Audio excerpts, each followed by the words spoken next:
cemetery. This ought to be a nice little view from up here where I could photograph the mansion up above. As you can see, up above they even have a little overlooks tower. Almost looks like there's a person maybe up there, but I don't see anyone. I think it's just the railing. But you were able to access the roof. Oh, I see it, I see it. It's way up there. It switchbacks to the right.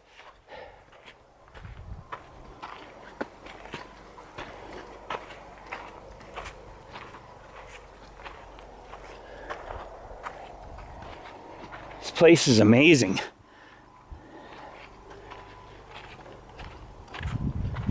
A wonderful piece of history. Hiking trails. Don't know if there's Sasquatch back here, but we live, and we are fortunate to live in one of the most scenic areas of the United States, full of rivers, streams, lakes, trails, forest, desert, canyons, alpine forest, just surrounded by all types of ecosystems.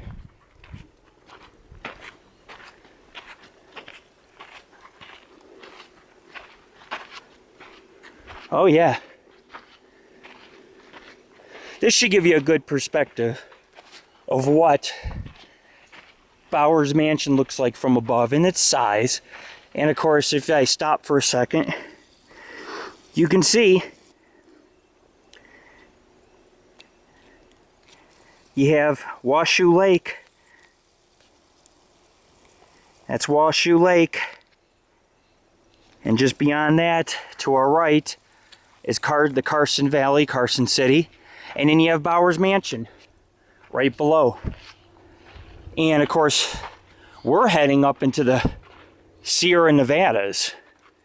And it's just a wonderful experience.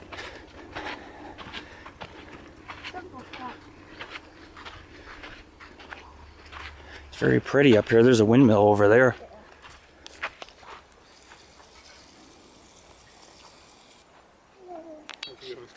Hi.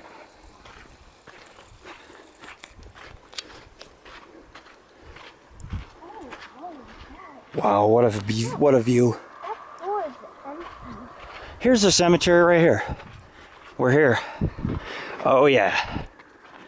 This is just amazing. Wow.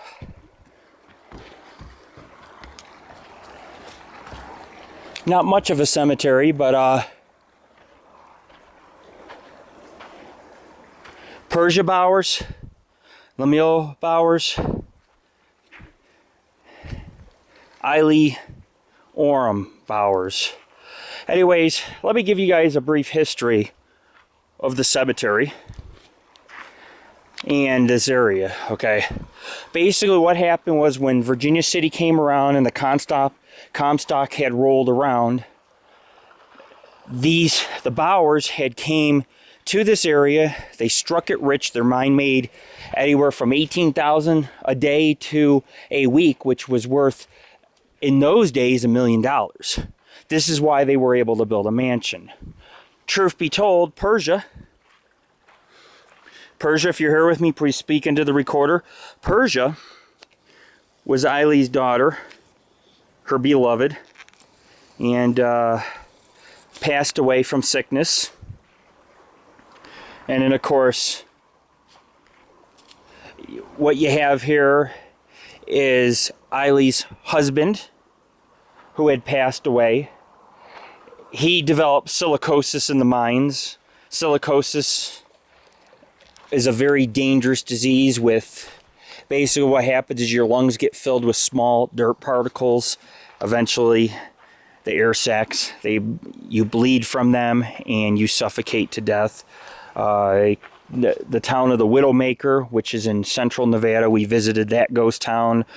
That most of the men there developed silicosis, but her husband died. The mine went bust. Her daughter died, Persia, and eventually she tried to keep the property open. The mansion was foreclosed upon. You guys get the story. She died of a broken heart. She died from being alone. She was a fortune teller, and she used to go around Reno, Virginia City, Carson City with a crystal ball, and she would basically tell people's fortunes for a little bit of money. People say she was a psychic. Other people say she became a witch. But this was a very well-mannered, cultured lady. She had fine, exquisite taste, as you can tell from the mansion. Her and her husband built the mansion, and just a short time later, he died, and the husband never... Sandy, I guess his name was, or his nickname, or you notice it says an S, they called him Sandy or whatever, but he never was able to enjoy the mansion to the fullest extent. And actually, it was Lemuel Sanford Bowers, but they called him Sandy, as you can see. But then there was Margaret Persia Bowers. You had John, infant child, who died. And you had, of course, Allison. I believe Allison was another daughter. I don't know the history of Allison, but I know the property was eventually sold. It was almost made into a lunatic asylum. And then it was open for various purposes. Eventually, the place needed serious restoration. It was deplorable. It looked like a haunted castle on a hill.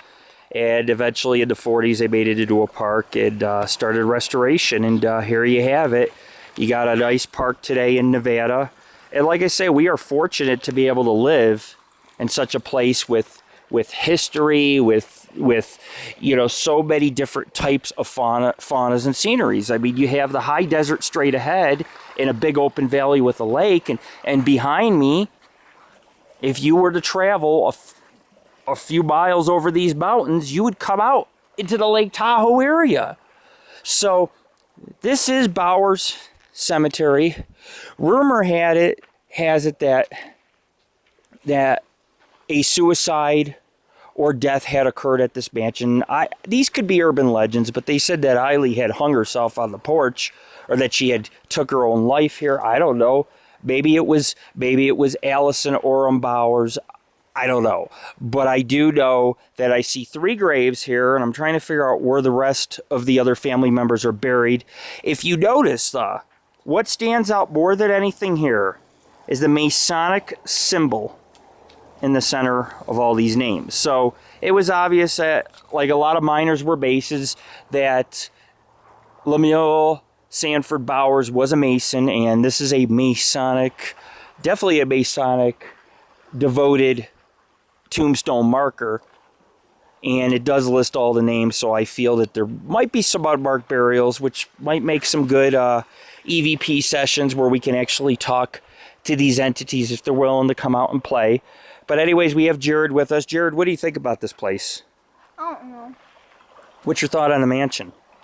Oh, I want to go inside. See, he wants to go inside. You might just get to go inside. Tabby almost got in about a week ago for a dinner party here. So it's not uncommon that they let people in, and we will have our opportunity to do readings and take EVPs. This is just a preliminary visit. But anyways, I would gladly love to hike up into these mountains because, as you know from our work, there are Sasquatch over these mountains. The Sierra Nevadas run hundreds of miles, and once you go up into them, it's just like a lost world. Lakes, streams, rivers, canyons, snowy peaks. It's vast. And this is where it all starts, man. It starts all behind Bowers Mansion and Bowers Cemetery. This is Lord Rick of the Paranormal Ghost Society. Check us out at www.paranormalghostsociety.org.